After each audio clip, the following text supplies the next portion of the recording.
Исчезнати се дела на најпознатите македонски уметници од владини институции. На нивно место скапо платен кич за владиниот барок. Раскош или расипништво? Што се очекува да открие ревизијата на контроверзниот проект Скопје 2014? Што може да направи новата влада со објектите кои се веќе завршени? Дали ќе престане политиката да го гради Скопје наместо архитектите? По топ тема на ваша страна вечерва дебатираат Донка Барџиева-Трајковска, Бујар Муча, Александар Станковски и Мартин Пановски. Останете со нас.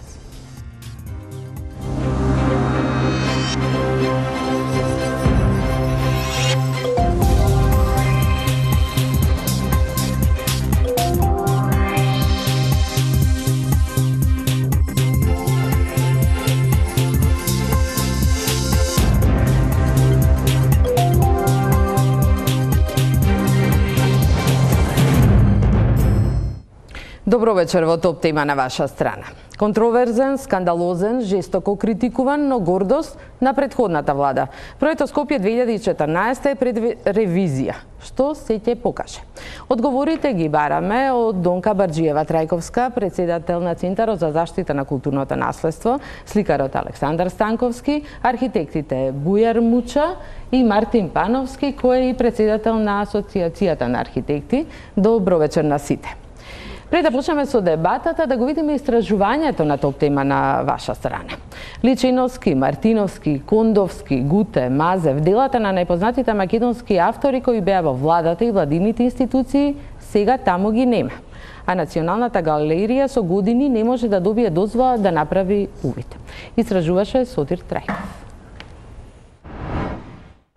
Закачени нови, а симнати постери репрезентативни дела од домашни автори во објектот на владата. Ваков е третманот на вредното движно културно наследство позајмено од домашни галерии и музеи по реновирањето на внатрешноста на владата од страна на претходната власт, во што јавноста можеше да се увери преку медиумите по примопредавањето на функциите.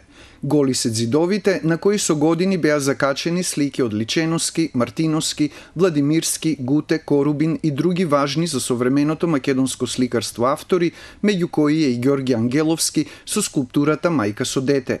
Како што неофицијално дознава тимот на топ тема на ваша страна, во 2014 година исчезнало позајмено дело во владата, дадено од Националната галерија на Македонија од авторот Петар Мазев.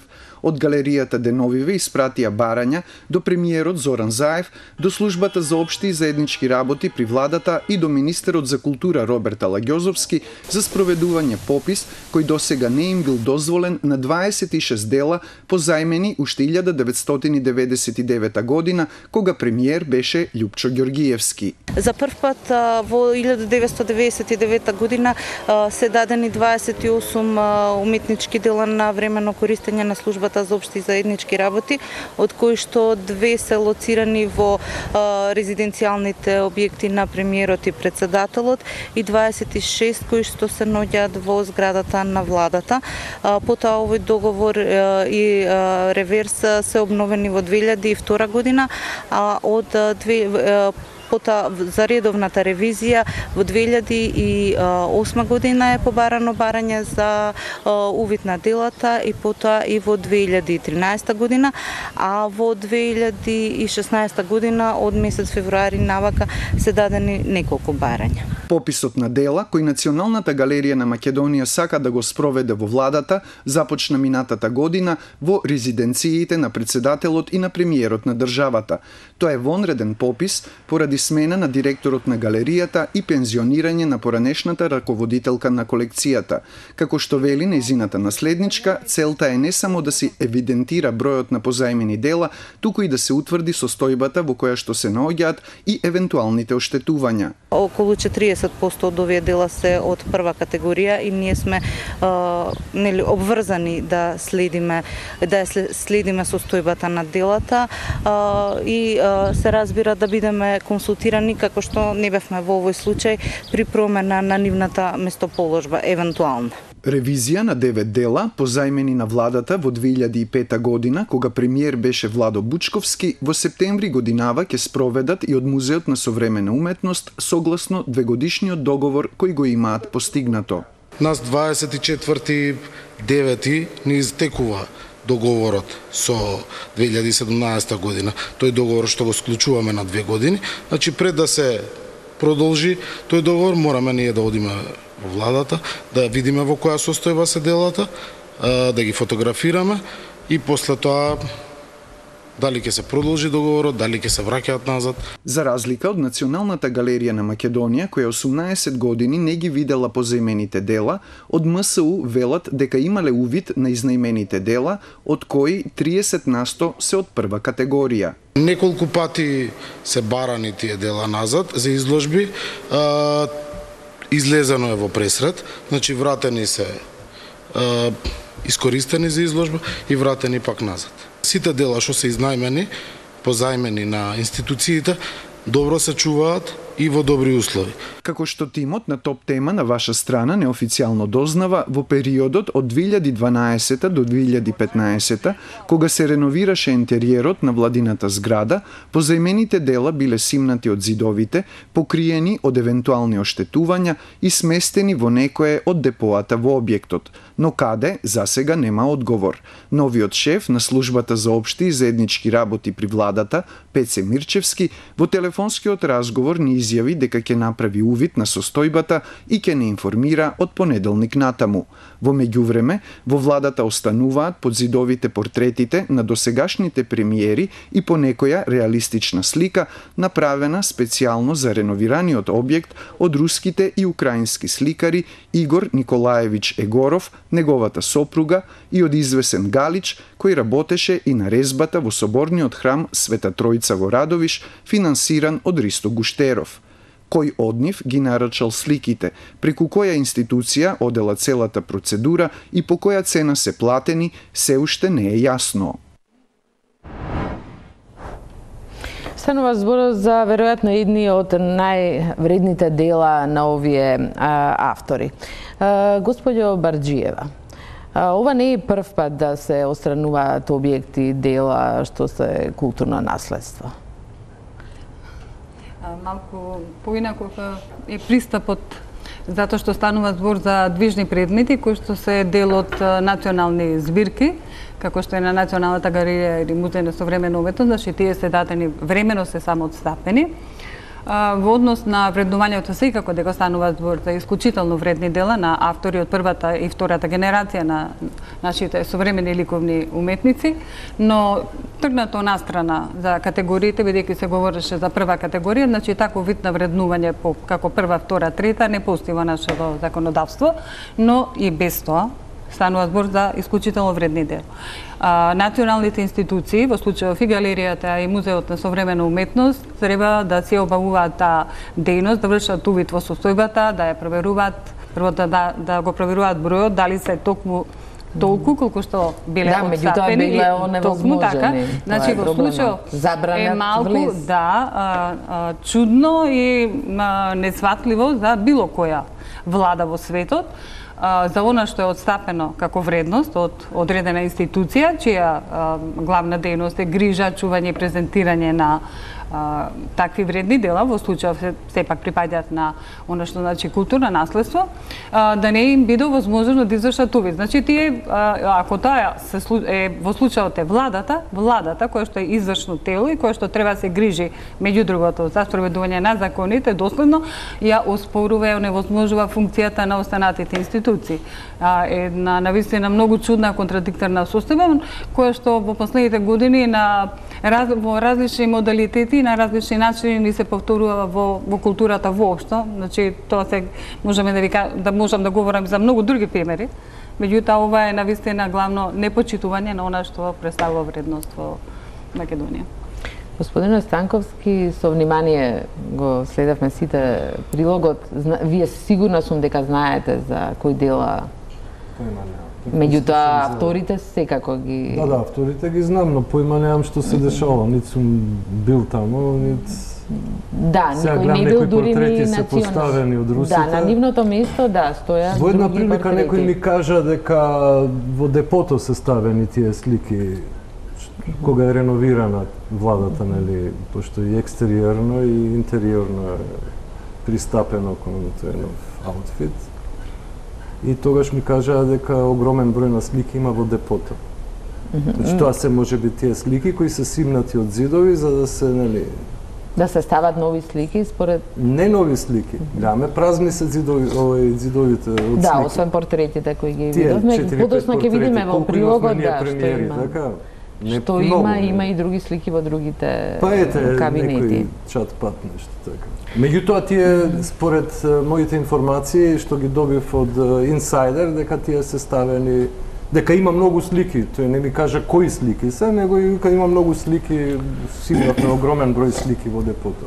А муабетот беше, викам, зашто наместо да земате од музеи дела, зашто не купувате дела од современи уметници, а тие што се кај вас во офисите и походниците да ги сместувате во музеи. На тој начин ќе има една циркулација на нови дела кои подоцна при проверка, нели, на самото време, кој е За вас не е најдобриот судија. спорна вредноста на сегашните дела кои се во музеот на... Не, секако дека тоа се корифеи на македонската модерна и дел од нив се всушност импресионисти, родоначалници на македонската ликовна уметност во еден академски смисол.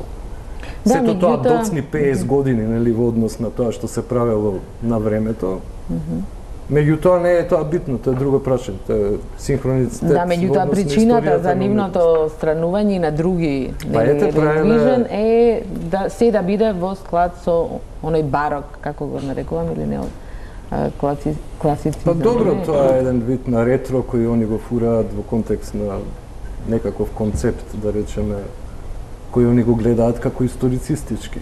Така да тие едноставно сакаат да направат некој солиден, класичен амбиент. Нели сега тоа е цела една дискусија, ние можеме да дискутираме Да, токму за тоа колку ќе е тоа дискутираме окей или не, бидејќи е меѓутоа во... све е окей, мислам денес све е окей. Денеска немаме више идеологии во естетиката, имаме еден гигантски еклектицизам и маса ревајвли, и тоа се случува више добри 40 години, тоа не е ништо ново. Во ова што го гледаме во владата не личи на еклектицизам, напротив на... Ова е ревајвл. Точно е еден. Мислите на самата зграда како е обликувана? И интериерот и самата Да. зграда, да. Па за тоа зборам, значи се работи за симулација на некаков Не, стил. велите нема веќе идеологии за тоа. Па нема идеологии. Меѓутоа тука не... Нема идеологии кои се мејнстрим, кои се курентни, значи секој може да си поигрува со историјата на уметноста. Така е во уметноста.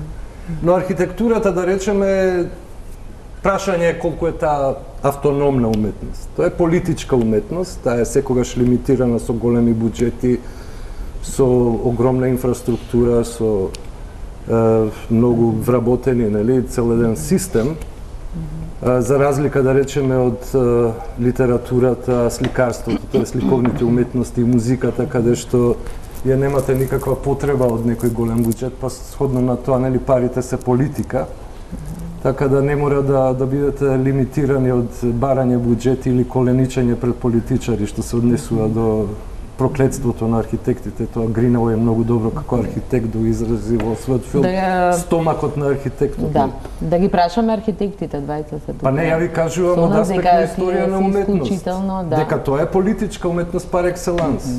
Најголема политичка уметност, филмот е одма после нејзе, меѓутоа архитектурата била и останала уметност која е лимитирана од политичкото, од волјата на владетелот, од финансиите. Пановски, сметате дека архитектурата секогаш и ден денес ја одредува владетелот да го На да парите. ги позаимам. Владетелот на парите. Владетелот на парите. Па и да и не. Значи, мејнстримот во моментов на архитектурата, на која што е цената, не изискува премногу средства. Значи, имате сега во моментов архитекти кои што работат со минимални средства, прават феноменални објекти, што не се глитеринг, што би рекле американците, тоа е друга работа. Значи, зависи што подразбирате под добра архитектура. Би се навратил само едно прашање, вака, бих и се прв пат разбрав за сликите. Да. Сигурно сте дека ги нема сликите? Некаде се, меѓутоа никој не знае. Не мислите целото дека- тоа не мислите отстранување дека- очигледно е да, направено далеко од очите на јавноста. Не мислите дека е возможно, како што се, како рековте, реновирани фасадите, кои што се исто ценети кај архитектите како и овие уметнички дела, дека тие не се реновирани слики. Никој не помислил дека оние што ги покажавте таму, може би некој ги прецртал, бидејќи тоа е истата работа. Потполно истата работа со менување на фасада на награден објект, кој што е публикуван во светски размери, исто како и пресликување на слика на Мартиновски. Ја стварно ми е страф и вака, сега кога го чув ова, стварно една таква теорија. Бојар, тука забележавме дека се институциите сосема прескокнати. Националната галерија никогаш ги дала, нема никаков пристап во владата, значи се е направено во контекст на истиот проект што генерално се нарекува Скопје 2014, која се работи за интериер. Да, види. Тој проект направи по мене штета во еден друг правец. Ја се сложувам со Александар дека први тоа што се правеше, вие новинарите или не знам кој, или самиот нарачател на сето тоа го нарече барок. Барок е уметнички правец, западноевропски, сериозен, и ова не е барок. Ова е некоја македонска еклектика, чудна. И направи повеќе штета по мене во урбанистичкото поимање на центарот на градот. Голема дрскост е од колегите кои што се дрзна да проектираат врз готови објекти кои што се символ на некое време. Јас не велам дали се тие добри, не се добри, дали мене ми се допаѓаат или не. Меѓутоа, навистина, од млади автори е дрскост да се нафатат да преоблечат објект, нарочито и објекти кои што биле наградувани.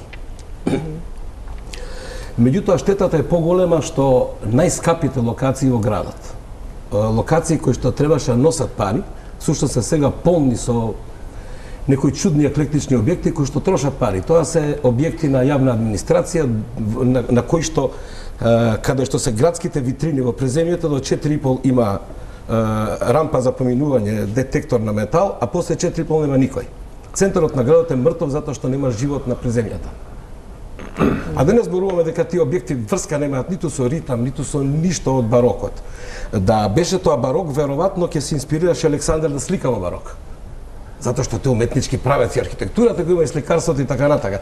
Така да премногу значење даваме кога велиме дека е барок, тогаш луѓето ги правиме навистина мајстори на некоја на архитектурата за некоја епоха. Тоа не е барок, тоа е ужас. Значи, да, точно. Значи, ја прв пат го гледам и интериерот тебе Да, јавноста не делава практично прв пат имаш увид. Од прилика ние сите имаме инсайдерски информации, архитектите, знаеме кој работел на тоа, знаеме кој нарачал, како нарачал, меѓутоа прв пат го гледам ова. И еве го гледам, тоа е тоа. Ние со камерата влеговме и малку подосна ќе го покажеме и тој прилог и со повеќе детали како тоа изгледа. Ја би го дефинирал стилот. Значи, пред 2 дена се вратив од Софија и колегите архитекти од Бугарија правеа тура низ Софија и они точно го имаат дефиниран стилот на 50 години, кај тоа е сталинистичка архитектура. Таа истата овдека. Само што има малце патина фатено, па не може да ја разпознаете. Инаку не е еклектистичка, не е нео, не знам каква, е сталинистичка. Самите без проблем си кажуваат. Така да многу добро може да се дефинира дека ова е груевистичка архитектура. И тука дилема нема. Има уште 2 примера вакви во Европа во 20-тиот век.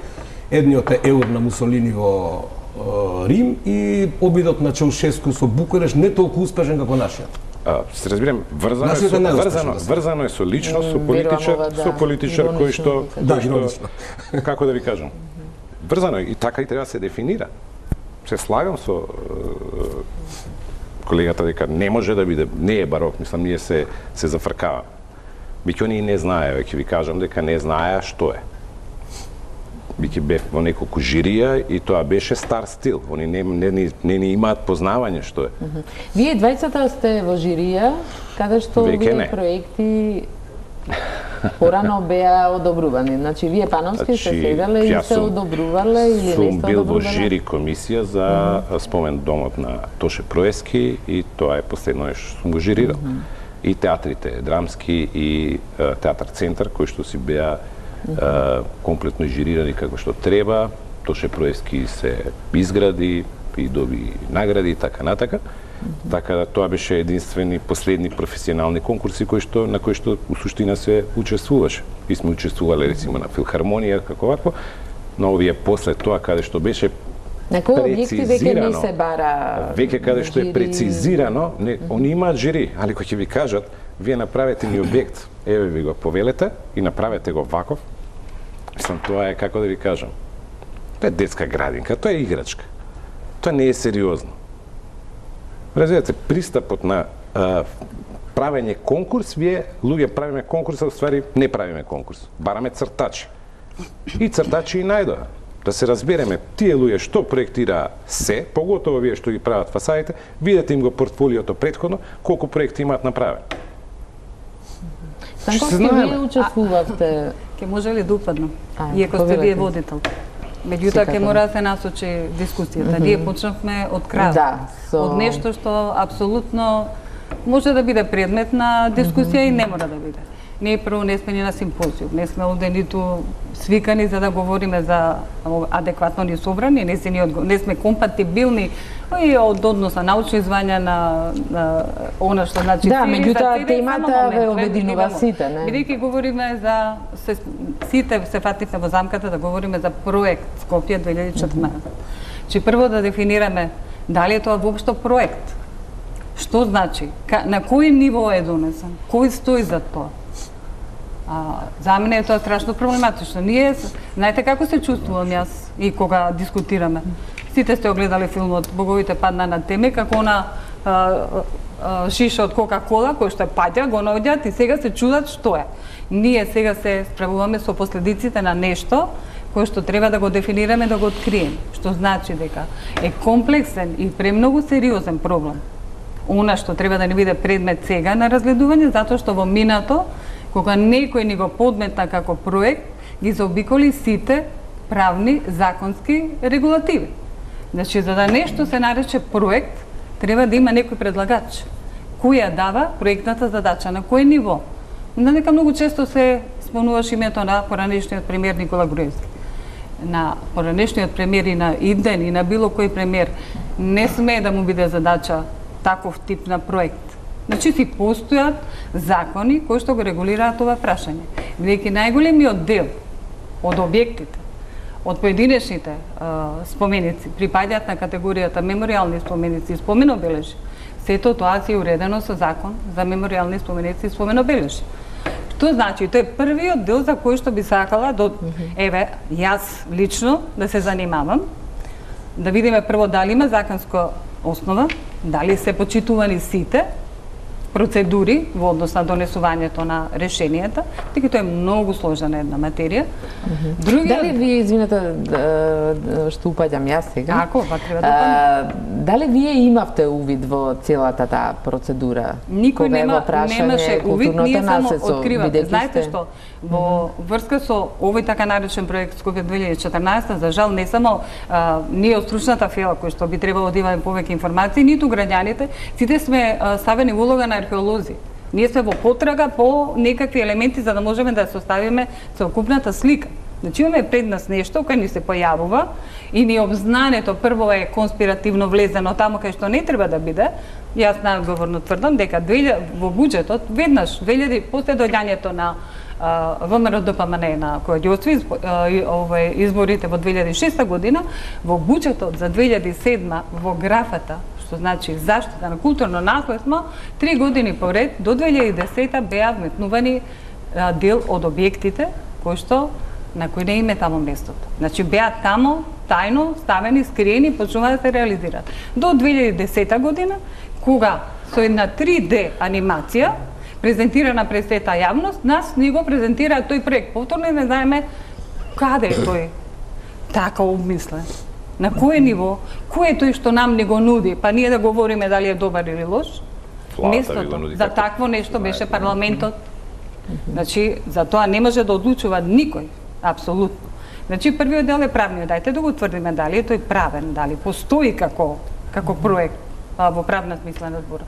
Вториот аспект, кој што исто така многу битен во овој дел е пропагандно-идентитетскиот карактер на самиот проект. Третиот, можам да ги поделам па да бидат тие, може би сега, овој четврти, последен би бил она што значи естетски, дали е тој добар, па во кој стил ќе ги сместуваме градбите. Ако нешто од претходните услови не е задоволено или е штетно, апсолутно и најдобрите градби да се. Значи може да биа модернистички, целосно модернистички, може да биа естетски издржани до крај. Меѓутоа, ако не ги задоволуваат претходните критериуми, не може да се дискутира апсолутно за тоа. Според ова што го кажете, сите се критериуми битни заедно со естетскиот. Не би дискутирала да тоа е апсолутно. Вие бевте во некоја жири комисии, во не одобрувавте. Мислам дека бевте во една погрешна информација имате. Добро, кажете ни не сум бил во никакво жири. Јас сум слободен уметник и никогаш не сум имал било каква позиција у било каква институција овие 35 години.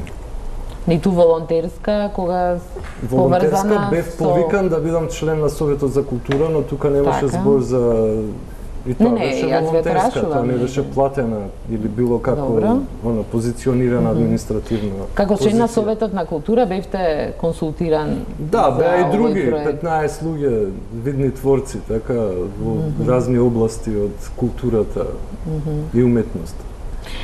Господја Барџиева спомена дека има, значи не се знае чии проектот, кој стои, која личност. И ја не открив чеф е проектот. Значи не може. Инаку дури вашето име се споменуваше како еден од главните. Па тоа се балони, тоа се глупости и спинови. Значи, едноставно во тој совет ја еднаш поставив прашање и не добив никаков одговор. Веројатно тоа во дело на некои паралелни, но не е ни битно, мислам. Еднаш бев член на една комисија која вршеше надзор во театарот на сликаријата на плафонот. Тоа беше нашата задача. Тројца бевме уметници. Гледавме како уметниците работат, дали тоа е окей, дали ги задоволува оние базични академски принципи. Тоа беше приказката и во еден момент направив, на крај тоа више беше заклучен проектот, 3 мали портрета на тројца македонски револуционери, Димо Хаџидимов, Владимир Положиновски и Добри Даскалов. Тоа е мојата. Иначе бев замолен од министерката, нели, да партиципирам во тој проект на почетокот кога станав член на Советот за култура, меѓутоа јас тука видов дека ќе има конфликт на интереси и фино објаснив, а она тоа го свати, пошто е разумна, дека таква моја партиципација значи излегување од Советот. И тоа беше малце, нели, дискутабилно и ја не влегов во тој процес. Иначе многу колеги, не само овие руси, украинци, бугари и така натака, туку и многу колеги работеа на дел. Значи, за жал, да речеме, сликарите најмалце добија порачки, но сепак направија... А зошто беа ангажирани тогаш сликари? Тоа истите тие кога... Не знам ништо за... Вашиот збор, значи, во Советот? Кој е мој? Во Советот? Па ви кажав, поставив број и поставив прашање за тоа и неколку членови на Советот вика батали тоа, не е битно. Не министерката или некој што е инсайдер, нели, во владата, него баш мои колеги, вака што не мои колеги, него конкретно луѓе. Таму имаше и менаџери на културни настани, како Белопета, например, имаше драмски режисери, као Љубиша Георгиевски, филмски режисери, као Милчо Манчевски, диригент Борјан Цанев и така, научни работници као Грозданов и така. Ова се случува пред да биде објавен проектот? Значи беше објавен, јас појма немав, го видов прв пат на телевизија како спот, нели, како видеоклип, како анимација и бев, да ви кажем, право шокиран. Не поради тоа што го видов тоа тамо, туку мислев дека повторно некој ќе се обиде да изложе македонската јавност и народ, зашто толку многу објекти одеднаш, а пред тоа 25 години, од 80-та година не видовме ниеден монументален објект, освен оној суд во Темен, нели, Браун Мермер што е направен. Друго не сум видел ја ништо направено во овој град помонументално од 80-та година. Еве, имате тука архитекти, професионалци, нека ми кажат што е направено. Ова е А пред тоа аргументот, функционалистичка архитектура која беше направена, нели, како резултат од огромен прираст на население и тие што изгубија исто така домови, нели, во земјотресот, па беа направени неколку големи гигапроекти на таа функционалистичка архитектура. Заедно помеѓу нив исто така имаше пар монументални објекти, нели, во 70-тите од типот на тој брутализам, нели. Меѓутоа, кој е осуден на конвенцијата во Атина 1974 како еден одвратен тип на архитектонски правец, меѓутоа ви кажуваме Капиштец, Ново Лисиче, не знам, аеродром, тоа беше правено, тоа е систем copy-paste, тоа се амбиенти за самоубиство за мене. Тоа е најгрдата можна архитектура што може да постои на планетата. Освен оние субстандардни, нели, населби фавелите. Премногу време ни одзимате, господине Станковски, со ваши лични гледања. Да се обидеме да говориме со аргументи, ако може. Значи, го почитам, се тоа што го говорите може да е ваш став и да си го говорите кај сакате. Меѓутоа, кога станува збор за толку сложена материја како што е овој така наречен проект, мислам дека треба да се држиме до она што значи право на секој граѓанин и она што е правна регулатива. Не, тоа е ваше право и јас ви го давам за право. Меѓутоа, вие не можете да ми дадете никакво право. Не, уставот ти го дава. Уставот ти го дава. Не, уставот ја не ви дава. Уставот ти вам и мене. Големиот архитект, нели, на се постоењето ми го дава право. Живееме во 21 век во она што значи парламентарна демократија, во која што има институции, си има законите и треба да функционираат. Јас нит можам да ви дадам право, ми е правото на слобода на говор ви е дадено, значи и со Светската конвенција за човекови права и суставот. Тоа е ваше право. Овде станува збор за она друго право наше кој исто ни го дава и таа Светска конвенција и уставот кој што во случај не е узурпирано, ние добивме на подарок нешто што е спакувано како проект Скопје 2014, би сакале да знаеме, јас го отварам тој подарок, еве една приказна ќе направам, и би сакала да знам кој е испречачот. Не ми интересира мене, може да е убаво, може да не. Кој ми го испраќа? Ама знаете кој ви го испратил? Кој? Не знам. Влада на Република Македонија ве уи како тоа. Ве молам одлука. Не, ако барате. Одлука на надлежна институција. За дел од објектите, значи, на сите спомените чии број не го знам. За кој дел? На познати личности од нашата историја македонска и светска. Видете, кога кажувате не знаете кој, не знам. Тоа значи дека сега ќе се чудиме кој ни го направил ова. Многу добро знаеме кој ни го направил. Не, одлука сакам. Вие сакате административно сега? Тоа ставете го. Почитување на законот. Утре може некој друг да ми направи и друг проект да ми донесе. Да се разбереме, сигурен сум дека луѓето го почитувале законот, бидејќи луѓето менуваат закони на дневна основа. Кажете. Закон за градење, значи еве ќе ви кажам. Застанете малце. Мислам малце илузорно сега да се правиме фини и да кажуваме не знаеме кој е, многу добро знаеме кој е. Ако сакате дека има некој позади играч, позади Груевски, тоа ако барате некој шпер и така натака, мислам дека тој не битен. Некој одлучува нешто да гради и да направи стотици споменици на знајни и незнајни личности. Добро. Еве, голем дел од нив, навистина многу значајни за ама не ве разбирам која ви е поентата сега во дебатава. Поентата ми е законскиот основ. Законски ќе види некоја ревизија која што ќе влезе во сите министерства, дали сега сигурно ние, јас поима немам, не сум од министерство, никој од нас не работи таму. И не гледам зошто да го трошиме сега времето, дали е законски. Ме разбирате, дали е законски или не е законски процедурата, тоа ќе си покаже некоја ревизија внатрешна во самите министерства. Да, е колку што разбирам. Прашањето зошто прашањето не ми се допаѓа, затоа што прашањето го разводнува, ја разводнува целата приказка кој е нарачател.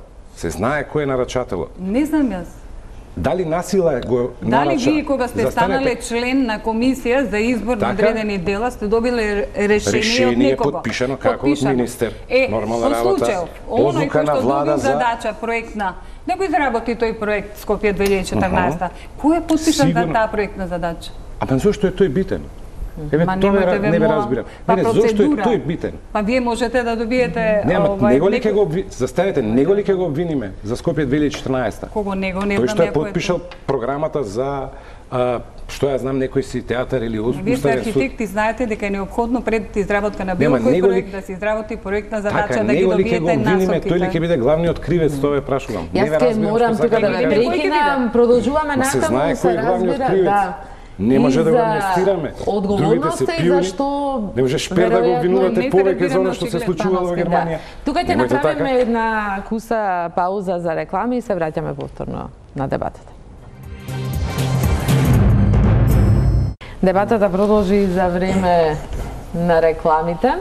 Меѓутоа, бидејќи цело време ја спомнуваме внатрешноста на владата, која не шокираше барем неделава покрај сите објекти од Скопје 2014, и дали таа се доживува и како луксус, но и како расипништво. Во владата беше екипата на Топ тема на ваша страна и предлагам сега да го видиме прилогот на колегата Александар Манасиев. –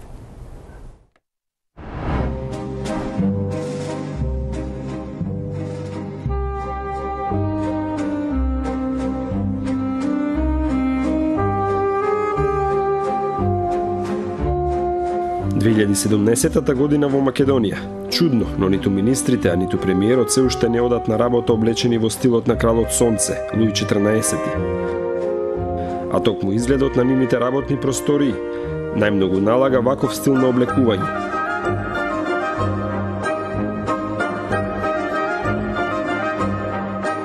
Иако не соодветно облечени, сепак и екипата на Топ тема на ваша страна доби можност барем за еден ден да се врати назад во минатото. А каде најдобро, ако не во владата на Република Македонија?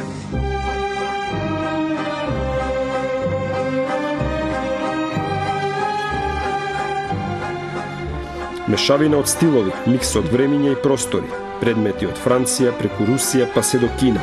За некого изгледа луксузно, за некого кич. Некогаш препознатливата фасада на архитектот Петар Муличковски пополека бледне од сеќавањата на граѓаните, бидејќи она што денес секојдневно го гледаат е така наречениот Бел дворец. Фасадата од модерната се врати директно во барокот. Од објавените бомби лесно може да се заклучи дека интериерот и екстериерот на владата се по вкусот на поранешниот премиер Никола Груевски. Од она што можевме да го видиме, може да заклучиме дека реконструираната влада по многу нешто наликува на централното седиште на партијата која доскоро беше на власт, ВМРО-ДПМН. Надворешниот изглед не можеше да се скрие од јавноста, но истото не може да се каже за внатрешноста. Интериерот им беше познат само на Груевски и соработниците. Сепак, деновиве за прв пат јавноста доби можност да види како се потрошени народните пари. Ако се суди според люстерот кој што се наоѓа зад мене, многумина ми помислија дека се наоѓаат во некој театар или во опера, а не во владата на Република Македонија. Но сепак ова место не е наменето да се игра театарски представи и да се игра валца, туку да се носат државни политики. Люстери од кристали високи по неколку метри, рачно изработени теписи, луксузен мебел, детали со позлата или барем налик на позлата, кинески вазни, нови или можеби од некоја династија. Сето ова може да се види во ходниците или по канцелариите во владата.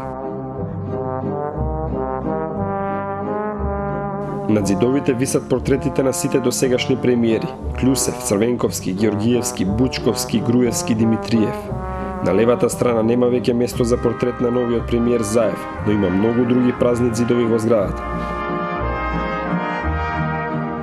На терасата предвидена за одмор има непробојно стакло за заштита од напади. Тука премиерот може мирно да одмара, не стравувајќи дека некој може да му наштети. Не достига само мебелот кој требаше, а не се знае дали е набавен. Најмногу е вложено во двете сали за состаноци, до кои се стига со отворање на тешките дрвени врати. Масите како и вратите се резбани. Има современа опрема за снимање, телевизори за вклучување на конференциски врски, компјутери пред секој министер и секако лустери. Дали ти е чинат 1000, 5000 или 20.000 евра е непознато. Договорите за јавни набавки се јавно достапни, но не и тоа што било набавено и за колку пари. Внатрешното уредување на владата чинело околу 5 милиони евра, но она што јавноста се уште не го знае е колку чина поединечно секој од предметите. Например, никој не знае колку чини оваа базна која што го украсува холот од владата.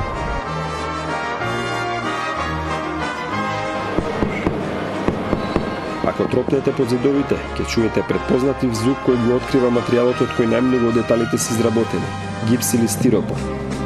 Од така наречените бомби, јавноста дозна дека големо познавање за градежни материјали има токму поранешниот премиер. Секако ќе биде тендерот.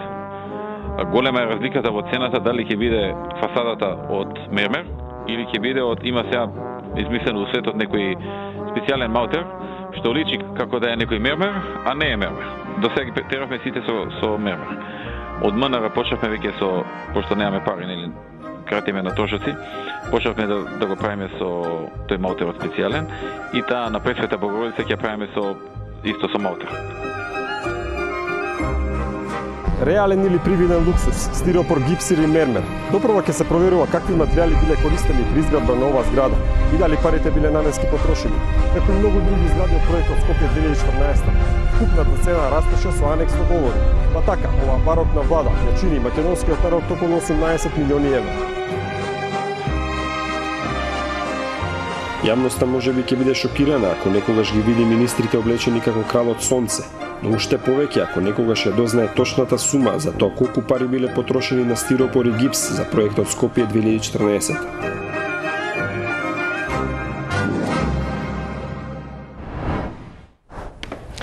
Да дзирнавме во владата, повеќе личи на палата или не верувам дека некој председател на влада може да си дозволи освен во Париз евентуално, каде што наследил некаква палата да ја обавува својата функција. Себе ова се нарекуваше катастрофален кич, примитивизам и така натаму. Како вакави видовме сами, дури малку и повеќе погледнав. Повторно кажам, ние од фелата од прилика ги знаеме луѓето кои што работеле внатре. И се гледа дека се мачеле. Ова е мачење, ова е проектирање и реализирање по нарачка. Вакво нешто не постои, знаејќи ги луѓето од помалку или повеќе од иста школа потекнуваме.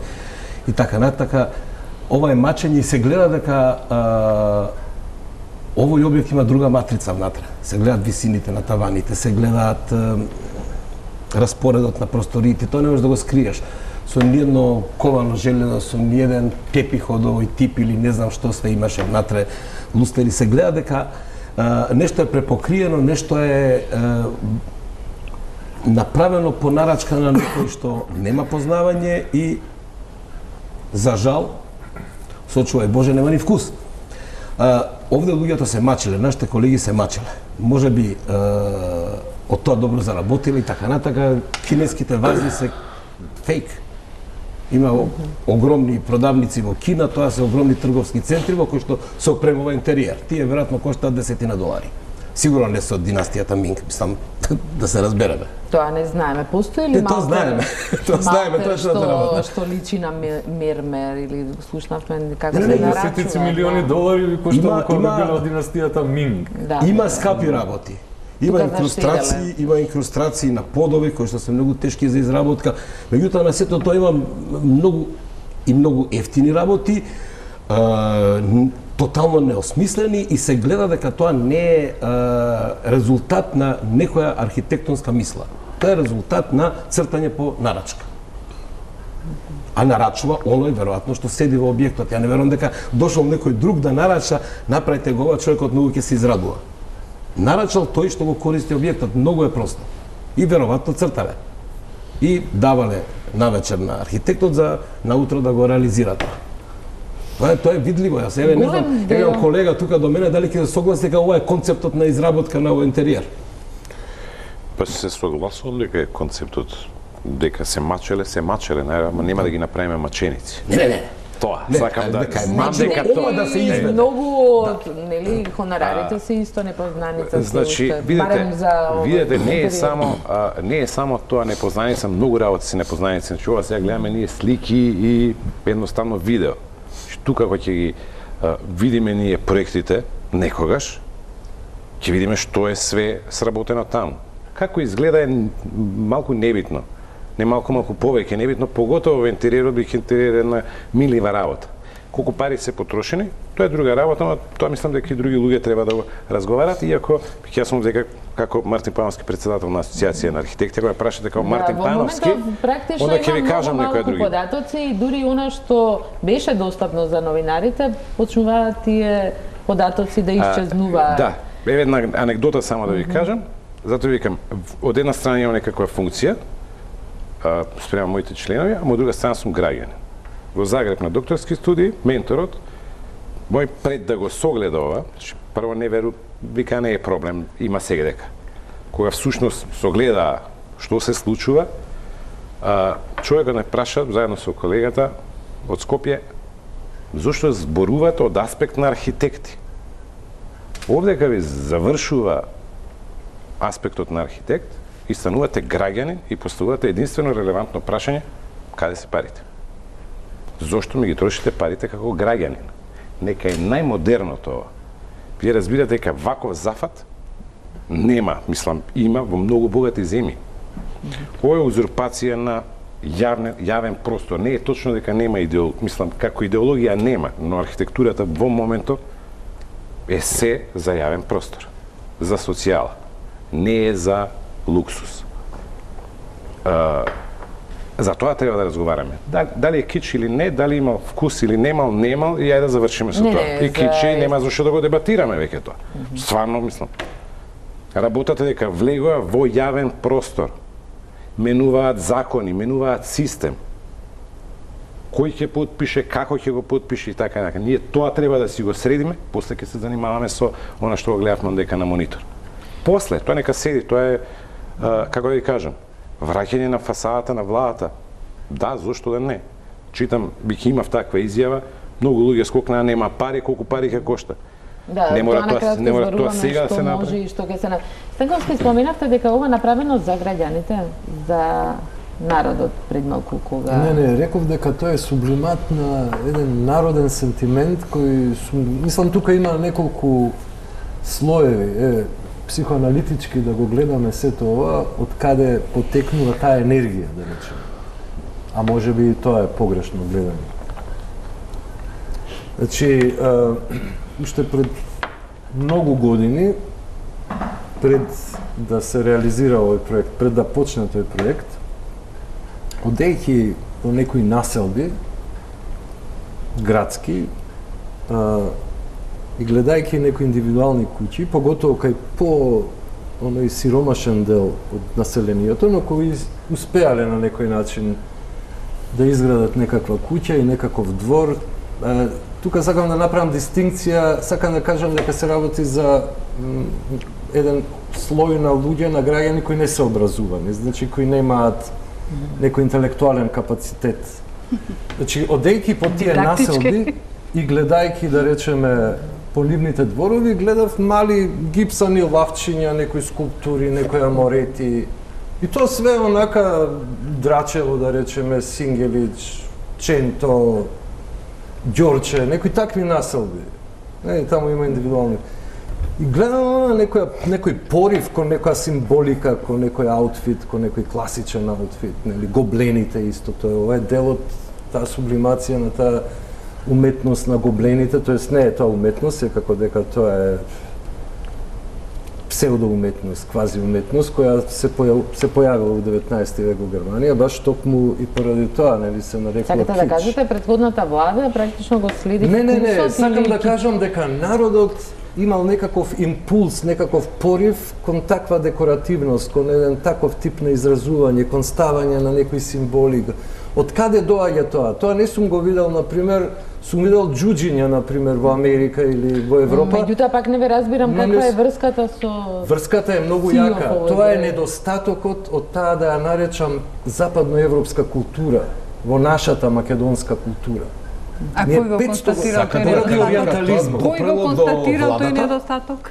Не, тоа едноставно тие луѓе се исто дел, веројатно, од тој народ, од тој корпус и на некој начин тоа еволуирало. Тоа е еден сегмент кој се обидувам да го поставам тука како едно психоаналитичко истражување, социолошко, зошто тој однос кон, да речеме, некој период од уметноста кој владеел цели 500 години на Запад, тие веројатно не го ни проучувале тоа, не се ни бавеле, нема никаква интроспекција тука, туку гледале слики од Париз, слики од Лондон, слики од Берлин и едноставно се мотивирале да ставаат такви малецки скулптурички, нели?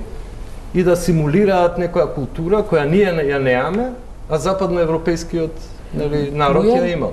Така, тоа е само еден аспект, има повеќе, но добро да се задржаме пошто бидејќи добро. Воред, меѓутоа сепак еве и да е точно ова што го кажувате со малите скулптурички така натака што се наоѓаат во Драчево и Сингелич. Исто ние сте ги виделе тие балкони со некои такви, нели, се е тоа видено, го има на потегот рецимо од Стража до Кичево колку сакате. Точно, и исто сите приградски населби. Не верувам дека било кој дошол да направи една анкета кај народот во Сингелич и во Колари и така натака, дали тоа се примени во големиот мега проект Скопје 2014. Искрено, одејќи за Приштина има фабрика за такви префабрикувани, меѓутоа Приштина не се изгради во овој стил. Заради тоа. Не може да ова никаква... Не, тоа вие едноставно не го свативте што сака да го кажам. Тоа е едноставно една потенција кај народот кој се фасцинира од она што стана парадигма културна кај нас, а тоа е Западот. И они гледаат разгледници, гледаат филмови, гледаат и тоа сакате да кажете дека владата ја остварува нивната Не, сакам да кажам дека токму од тие слоеви се регрутираат политичари кои со себе ја носат таа клица на кичот, нели? Но и на тој западноевропски сентимент. Ние мора да признаеме дека последни на Балканот сме влегле во тој код на западноевропската култура. Затоа што сме добиле последни држава. Меѓутоа, за време на Вардарска бановина веќе имаме никнување на таква западноевропска култура. Применување на тој аутфит. И тоа е еден од тие аспекти, тоа е еден сентимент. Плюс со приказката за, нели, антиката, која се обздани после падот на комунизмот, нели? Али тоа не оправдува влада да бијќи има таков како се вика, бекграунд на политичари, да го направи ова. Бијќи истите тие луѓе што ги кажувате со балустради и кукички, одат најверојатно и кај Иван Исцелител, па Иван Исцелител не е во клиника. Да, меѓутоа, Станковски, извинете, признавате дека политичарите клиника исто така. Значи, се извинувам, исцелители не донеле, кога станале министер за здравство, не донеле некој исцелител и да го постават на клиника да лечи луѓе. Да се разбереме. Ама не, паралелата е погрешна. Значи, иста е. Не. Тотално иста. Не е воопшто иста. Тотално иста. Слојот за кој што разговарате е тој, ако кажеме дека секој што сака може да прави кој ќе дојде на власт. Не викам дека секој што сака. Сакам да ви кажам од кај потекнува тој сентимент. Добро, тоа потекнува таму, јасно, да. Али треба да се каже дека тоа не е добро. Кога тоа почнува да се искачува по пирамидата на моќта, веќе почнува да созрева еден друг тип на визија, кој е многу по-гламурозен и по-скап, нели? Пошто тука веќе има и потенцијал. Тој сентимент кој се реализира станува многу по... Другото реално. Значи, историскиот момент. Ние имаме дупка од 500 години визави западноевропската култура. Немаме дупка. Имаме наша историја. За како е таа дупка? Токму така. Нема дупка. Цела историја е спомнета. Чекайте. Ке ви кажам дека ние имаме наша историја. На западноевропската култура. Западноевропската култура може исто така да има дупка од 500 години во однос на нашата. Значи тоа се две различни патишта по кои што се движиме. Тоа не е точно, затоа што дозволете, затоа што западноевропската култура. Немате да ме упаѓате, сега морав да ви упаднам. Ама вие ми упаднавте мене. Да, морав да ви упаднам. Значи вие морате, а ја не морам. Еве сега ќе ви кажам зошто. Значи западноевропската култура има своја автентична генеза, додека ние сме биле окупирани од Турската империја, која донела сосема друг културен код. Вие не знаете историјата ни на западноевропските држави. Како не ја Па знам. не ја знаете очигледно што му го зборува. Од кого биле окупирани? Прво и основно. Има многу Од варијации. кого? Што е битно? Од која За има кој култура? посебно? Там има Се држави работи различни. за- Ве молам, тоа се различни. Да. Држави со различна историја во кои што има многу Не, мешањи. што е Говориме за нашата историја. Ние Марсовци не ли ги можеме окупираа? нашата историја да кажуваме дека имаме празнина од 5 века, затоа што не е точно. Имаме културно наследство од тој период кој што е високо вреднувано. Токму од проучувачи, од кои што потекнуваат Вие од Западна повторно Европа. спинувате. Ја не викам дека е празна апсолутно. културата. Дупка нема. Имам Значи, голем респект кон османлиската култура. Ве молам, не Меѓутоа, станува тоа е збор само- скренување од еден културен код. Од тој христијански, Ја не зборам кој останал, да апсолутно речеме, за во тоа, Западна ве молам. Европа, да се движи и во Русија и во други земји, Прво без и оглед дали се основно. протестанти, Прво и основно, не католици. сакам со вас да спорам за или- вакви работи, или- затоа што ми е недолично прво да разговарам, треба се спушта премногу нивото. Значи, говориме за нешто друго, имаме ние немојте. практичен Нивото, проблем да. овде, господин. Имаме практичен проблем. Не е работа на ниеден владетел. Ние не говориме за владетели. Ние говориме за премиери на кои што народот, граѓаните му дале. Значи, они му отстапиле да управува со државата во нивно име. Тој не е владетел кој што ќе владее со народот, па ќе ги слуша желбите на граѓаните, затоа што тие биле импресионирани од западноевропската култура, па ние сега, нашиот владетел ќе ги исполнува желбите. Кој мене ме прашал? Вршал некоја анкета? Како слушал тој? Кој му дал за право тоа да го прави? Им кажувал на владетелите Ма нема народ, да имаме ние работат. сега граѓани. Ма Немаме вие народ, ве Кога молам кажувале, граѓаните. во кој систем Па тоа го сега, во кажувале? овој систем. Во кој систем? Во услови на парламентарна демократија. Во парламентарна демократија, ве поделено молам. мислење околу овој Кој граѓани, не знам, кој прашал да се имаше расправа за ова Има прашање во анкети. собрание, каде што се представниците на сите граѓани во Македонија, нашите представници, ние ќе можевме да знаеме кое мислење преовладало. Тогаш аргументирано, тој што го наметнува овој проект кој што ни го наметнува како проект, ако го образложи добро, ако даде аргументи, нека го гласа со двотретинско мнозинство, како што стои во закон, бадинтерово мнозинство, а ако беше усвоено на парламент, тогаш ќе кажавме дека народот си го побара овој проект и го доби. Дајте ни едно таква расправа. Таа расправа никош не е направена. Очигледно ќе мораме сега на крајот да расправаме за последиците од тоа што некој не го направи. Немојте вие да ми говорите за владетели, значи да не мешаме времења. Да разговараме, да не разговараме Ние се зошто и сега во како. 21 век имаме премиер. Ние немаме премиер кој што се викаше претходно разговараме? Никола Груевски. Ние немавме монар Никола I Груевски. Имавме не. Јас колку што знам премиер Не беше. сваќате за што зборам ја. Ма како многу И си ги добро ве терате разбирам, своите меѓутоа административни апсолутно сништа. не го прифаќам. Јас зборам на нешто сосема друго. Јас зборам за некоја Страшно опасна теза во за која што некоја менталитетска генеза на се тоа, од каде Немојте ме доаѓа. молам. Не знам, немате сертификат, треба. Па не сте сертификат мислеле на дајте ми. овој план. Дайте ми сертификат и јас за ова што Административно говорам ќе ви мислите, дадам. мислите на Малце, Немате покритие, Тотално и извинете. небитно зашто се случило ова. Мислам, стварно не ве разбирам. Ма како Не, можете за да да зборувате биде- дека е дојдеме во небитно, коренот. пак ќе ни се повтори. Значи, Што тогаш, со што ќе се занимава ревизијата, еве, што вие Како може да кажете најавивте на небитно? асоциацијата на Значи, архитектите, ако Токму така, ако небитно. значи не видете, не е битно зошто се случило. Најбитно е, За тоа е мене не е. најбитно Јас за како да се архитектов дека отстранат во иднина. како Чекај. архитект настапувам, Знаете не зошто? можам да настапувам, бидејќи како таков сум најавен. Инаку да настапуваме дека као граѓани може да збориме и за репрезентација у спорт и за било што. Веруете. Ама вдека сум дојден као представник на архитекти и ја би сакал да разговарам за архитектура, Да, не за меѓутоа и си Не за може да граѓани не разговарате може да- бидејќи не ви е понудена архитектура. Значи зборувам нешто што е допрано, понудена ми е архитектура како не Не е ви е. понудена. Значи зависи што подразбирате. Ако подразбирате цигли под архитектура, тоа е ваш проблем. Ја не подразбирам. Ја подразбирам под архитектура мои Знам, колеги, јас сум моја сепак, професија и се до тоа. историчар уметно Така доктор на да, науките, така да ве знам. молам, архитектура ми е Копирам. понудена. Лоша, Ама не ви е лоша, понудена. понудена. Да. Системот ми е сменет. Тоа е тоа што мене ме интересира. Не ме интересира зошто, дали има некои психолошки проблеми во животот, дали мајка му го тепала, тоа воопшто не ме интересира. Проблемот ме интересира дали јас и колегата Муча утре ќе можеме да работиме нормално. Тоа е работа на владата, тоа е владата на премиерот да ви создаде услови да работите нормално. Тоа е Да. тој е дел, Така. јас го нарекувам архитектура. Дали кој ќе дојде некој иден неќам да го наречам владетел, било кој политичар, ќе дојде и ќе ми каже дечко овдека пусте изгради, ја ќе му кажам дечко овдека од инженерски пристип не треба да има зграда, треба овде да биде, и он ќе му удри по глава и ќе биде овде зградата, како што се случуваше. Да ви одговорам на прашањето. Ревизија, како ревизија, Асоциација на архитекти нема намера да прави од аспект на класична ревизија. Тоа ќе си го прави валјда секој Добро, конкретно што ќе прави вашата? Конкретно сакаме да дадеме став за да не дојде пак некој политичар да каже луѓе со Скопје 2014 ќе се руши. Нема да се руши. Ќе се фарба плаво или не знам како, па и ќе правиме јавна дебата, па и да видиме што сакаат архитектите. Не.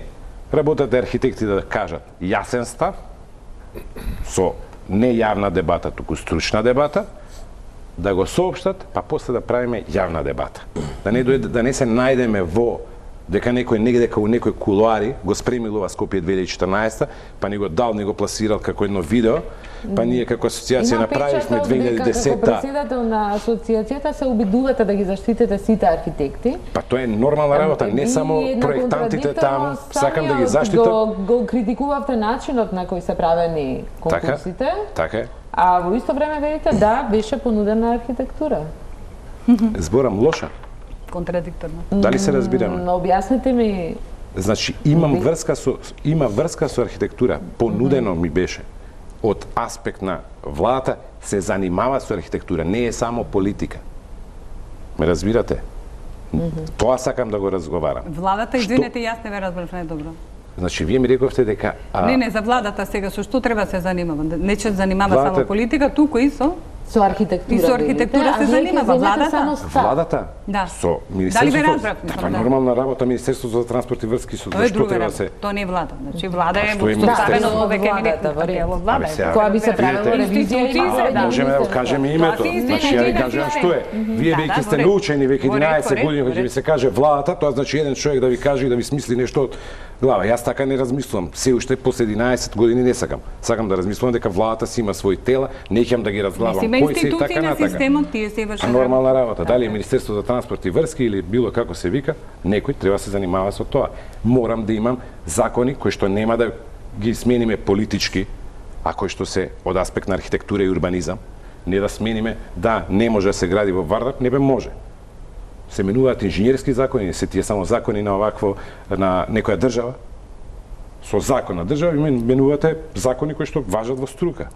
Добро, меѓутоа кога Министерството за транспорт и врски или другите министерства ќе вршат ревизија, ќе имаат некаков увид, веројатно вие ќе им членови на асоциација или на комора сигурно дека ќе има таму. Ве прашувам, оти самиот најавивте некаква ревизија и дебати и така. Значи дебатите се осмислени како работни групи, ако ги добиеме сите проекти, се разбира. Бидејќи до сега разговараме с Скопје 2014 паушално нешто надвор што зборуваме и на крај се сведуваме на кичот и она што го гледаме на дворешно. Таму имате поплавени подруми колку што скружат уколари, имате ходници кои што се неадекватни по правилници, имате милион работи кои што се неадекватни по правилници и тука веќе станува збор дали имаме адекватни згради, не како изгледаат. Какви се зградите? Ревизијата е нешто друго. Уште еден блок на реклами и продолжуваме со последниот дел од дебатата.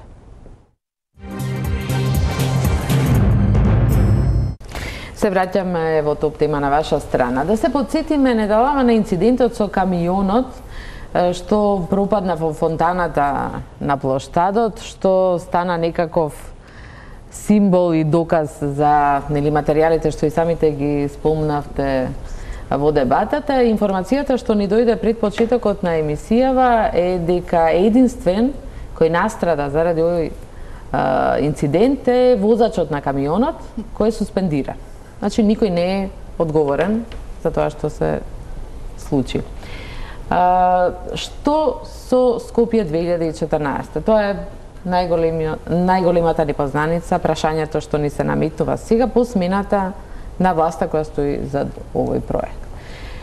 Господје Барџиева, според вас, што може новата власт да направи, што треба да направи, кога веќе најголем дел од проектите се веќе завршени? Одговорност, гледаме ова и символична и одговорноста возачот е само казнет, значи оние нарачателите, главните нели некои од реализаторите, каква одговорност, од кого треба да се побара, што треба да се побара? Јас мислам дека проблемот треба да се врати тама каде што требаше на почетокот да биде самиот проект во собранието. Да се формира комисија од експерти, која што ќе изврши увид комплетно од различни аспекти, затоа што има и криминогени аспекти самиот проект. Значи тоа треба да бидат неколку комисии, но според мене прво треба да биде правната основаноста за еден ваков проект. Дали е правно издржан самиот проект? Ако станува збор за нешто што е дивоградба, како што многу често се кажува, дури да е најдобар објект, тоа е друга работа што ќе се случи понатаму. Но треба да ги почекаме сите тие комисии кои што би требало да бидат формирани, да ги поднесат своите извештаи со согледувања за тоа каква е состојбата во секој од овие делови со кои што исполнет самиот проект. Да се отвори дебата во собранието, тоа е најдобро, и таму да се донесе одлука што понатаму.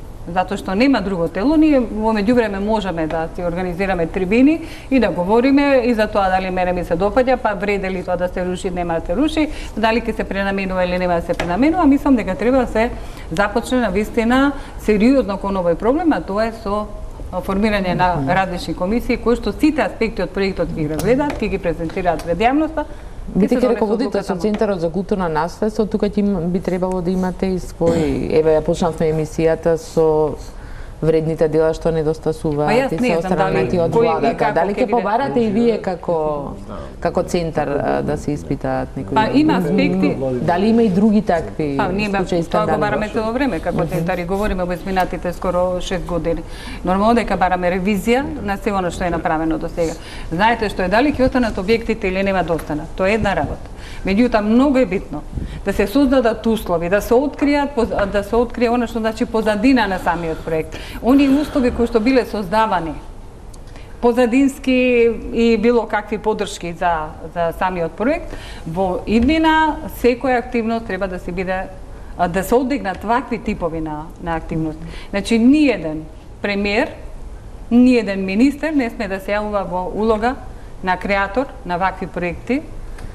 Кој знае дали процва, на вистина цело време за тоа се прашал. Мислам дека она што им беше главна цел, да тоа е факт дека е одреден пропаганден билборд голем на поранешната власт и носеше некакви поени, бидејќи манипулираше со бројки и со проекти и меѓу другото, кога веќе нешто ќе се направи, па дали ќе го рушиме или нема да го рушиме. Тоа е веќе прашање второ. Прво да ги разгледаме сите услови, да се отстранат во иднина, повеќе такви нешта не се случуваат. Сите работи се канализираат преку институциите на системот. Господин Станковски, владата соопшти дека нема да урива ништо. Па тоа е паметна одлука, 2014, меѓутоа што очекувате? Тоа е прагматична... Да открие ревизијата што е најавила. Ја не знам, појма нејави, воопште не ме интересира. Ја гледам што се Рековте дека ве интересира колку пари се потрошени, например, верувам дека тука сите не тоа беше само едно реторичко прашање за да збориме конкретно, така, а да не шпекулираме околу некои небулози административни и така. Ме интересира колку пари се потрошени, чисто да направиме една споредба. Често пати се трошени, се шпекулира помеѓу 207 и 400 милиони евра. Не знам, некои викаат милиарда. Пред 2 дена имав полемика со господинот Грчев, он спомна милиарда. Има, например, Музеот на современа уметност во Загреб е 2 милиарди. Буџетот на Франкфуртскиот музеј на современа уметност годишен е 750 милиона евра. Да, меѓутоа, буџетот на Македонија... Можда затоа што од стиропор, нели, под наводници. Буџетот на музеот или музеот 2 милиарди? Буџет... Не. Музеот да се направи. Зградата 2 милиарди. Зградата, да. Меѓутоа, него споменувате лукративниот... Не постои таков. Лукративните мотиви на проектот Скопје 2014 не ги споменувате. Исто така би го оспорил тврдењето на госпожата во смисол на тоа дека овој проект повише му донесе негативни поени на ВМРО, ДПМН, отколку позитивни, затоа што Од другата страна, нели, се појави една харанга, страотно голема, значи огромен број од интелектуалците влегоа во таква перцепција дека се работи за кич. Исто така многу политиканти влегоа во целата приказка, сведоќејќи дека се работи за перење пари и така натака, и се створи една таква, нели, ги трошите нашите пари, наместо да им ги дадете на мизерните, вие градите сулуди, нели, објекти и така натака. Па сакам да ви кажам како идеше таа пропаганда. И тоа беше моćна пропаганда која му однесе многу гласови на ВМРО ДПМН. Да не беше овој проект, да правеше некои стандардни ситуации, да идеше по процедури, тоа немаше да се случи. Тоа е негативен сентимент кој однесе гласови, нели, поради тоа што градите палати, а не им давате на гладните. Значи, тоа е таа приказка. За парите не знаеме, значи официјално соопштение околу 200 и нешто милиони евра, еве ја верувам да речеме, не знам другите дали. Тоа не е некоја кузнеколкава сума за волку многу згради, споменици и така натака. Иначе за спомениците е една куртуазија која произлегува уште од минатите времиња.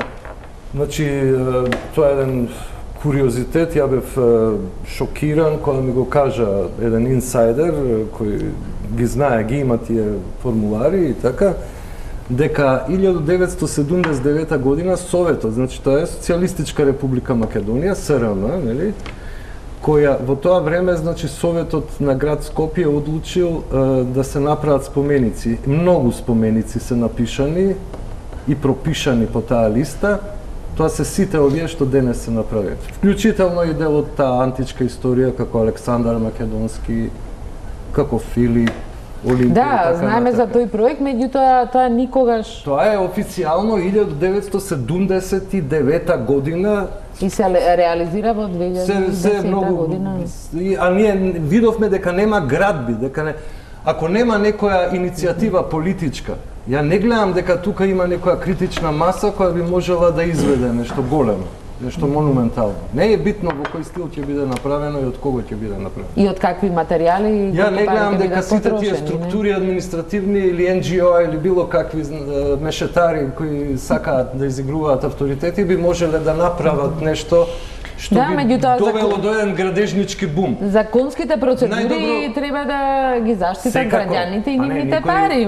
Постојано да спорите со ова. Исто така би кажал дека тоа е паметна одлука на господинот Заев да не руши, затоа што би имало реакција, веќе луѓето се сродија, без оглед колку е тоа квалитетно и колку е прикладно на времињата и колку е од архитектонски аспект солидно или лошо, не е тоа битно, важно веќе народот е проваѓаат победници, репрезентации под арката, која беше една од најдискутабилните, нели, објекти во овој проект. И кога тоа би почнал да го прави господинот Заев, би имало реакција, значи повторно би имало народ. Затоа он паметно одлучил, подобро да биде конструктивен и он да направи некој таков проект, не таков, поинаков. Проект кој ќе има возможи на архитектите и на уметниците повторно да влезат во една продукција. Да. Господјо Барџиева, само да упаднам, само има простори пуно. Ве молам само едно прашање, да ве прашам. Бидејќи толку многу скулптури се изградија на познати личности, некои навистина многу значајни за историјата на македонскиот народ. Кажете ми која беше целта? Зошто тие се прават? Може да ми одговорите? Јас не учествувам во овој проект, нити знам. Која е целта, смислата? Зошто воопшто? Па се обидов пред тоа да ви кажувам, но вие ме со административни мерки. Кажете ми зошто, на например, на Гоце Делчев, на Никола Карев, на Даме Груев, се направени тие скулптури, споменици. Кое е оправданието за така? Значи оправдание, пошто инсистирате на административност, да ви кажам, 1979... Говорам суштински. А бенефитот кој е? Зошто се градат токму тие споменици? Зошто токму тие личности? Кој ги избрал? Не знам зошто мене во уметноста тие работи не ме интересираат. Сега ќе ви кажам нешто. Знаете што? Но очекував одговор, предпоставав дека не знаете. Предпоставав. Сега еве трик мал.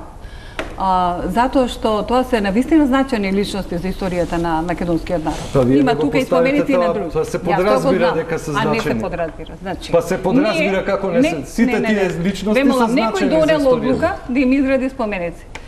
Со тоа што треба да се направи? Достојно, да им се заблагодариме, за нивното дело, за нивното значење, сето тоа што го правиле за нашата државност, нели за она што го имаат направено за Македонија.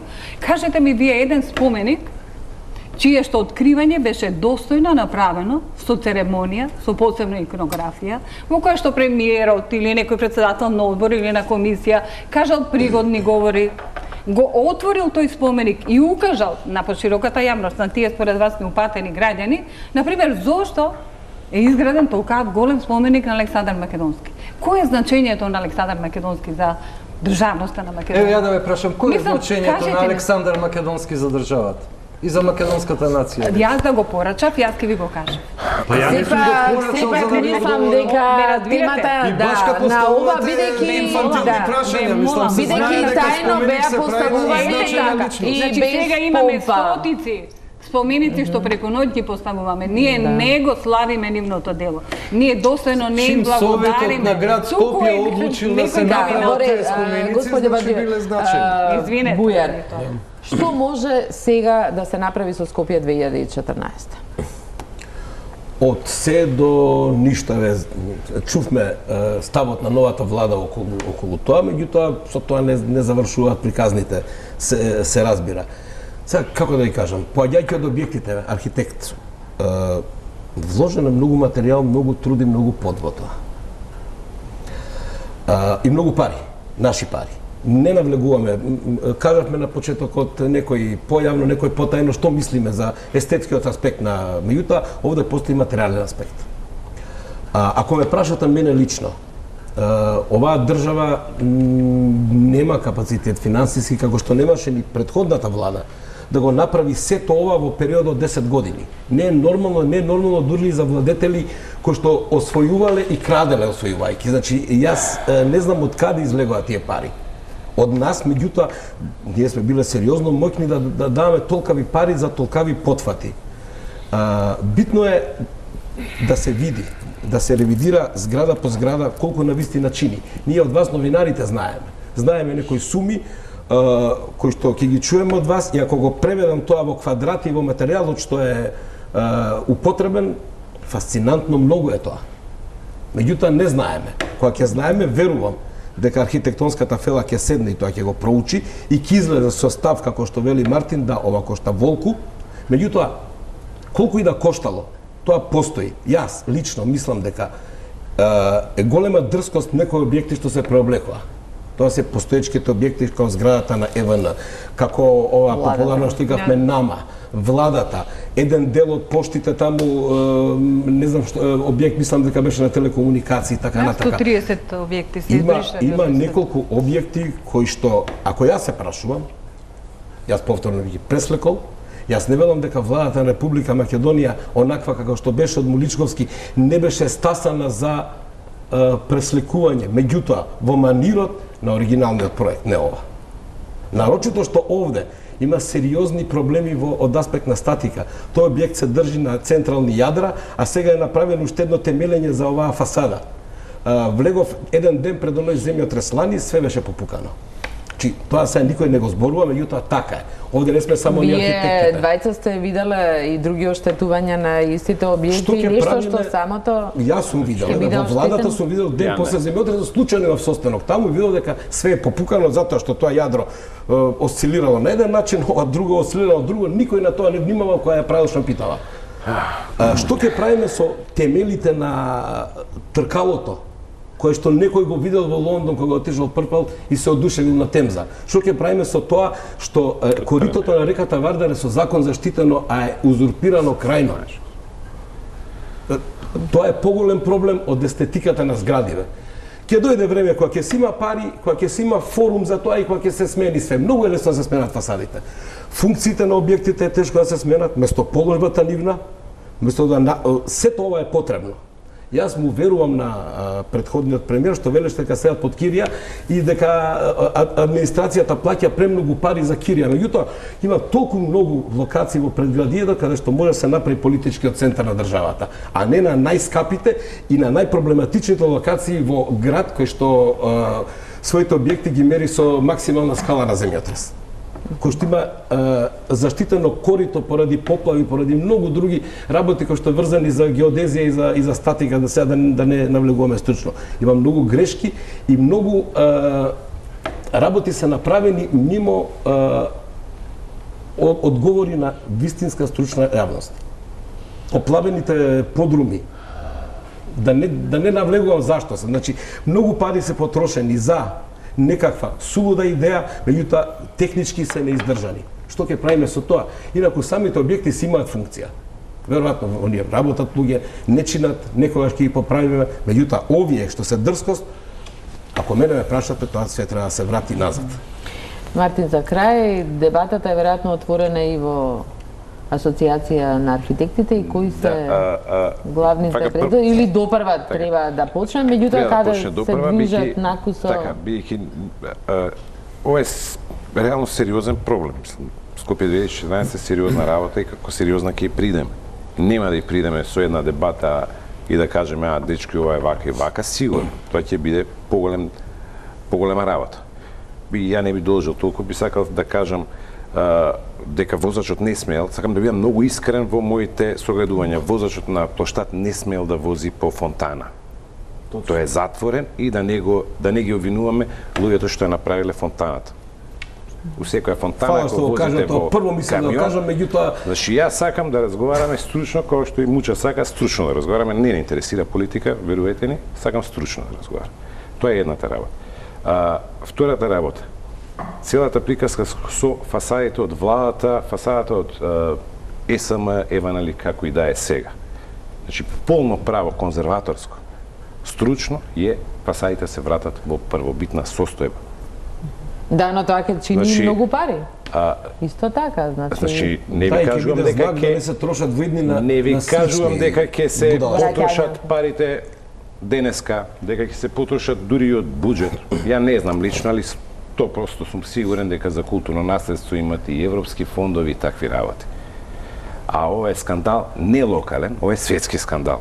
Верувате ми, кој ќе излезе целата приказка и во Европа, ќе се интересираат луѓето. Поготоа нашите колеги, ќе се интересираат, во моментов немаат што да прават.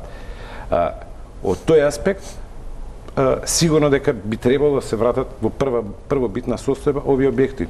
Пак викам, не сега. Значи сметате дека треба да се консултира да и меѓународни експерти кои нема да... Сигурно дека ќе има. Еве ќе придат кон тоа своји емоции. Една од идеите дека во овие работни групи кои што би ги имале на овие работилници, ќе имаме и странски архитекти кои што, еве да кажеме дека се неемотивни, ние сме емотивни, иако не сме, па ќе видиме што ќе кажат, иако знам што кажуваат. Тука е крајот на вечерашната емисија. Ви благодарам сите на учеството. Дебатата за Скопје 2014 практично допрва почнува и основното прашање е што потоа и колку чинеше овој проект. Благодарам на вниманието и останете со програмата на Телма.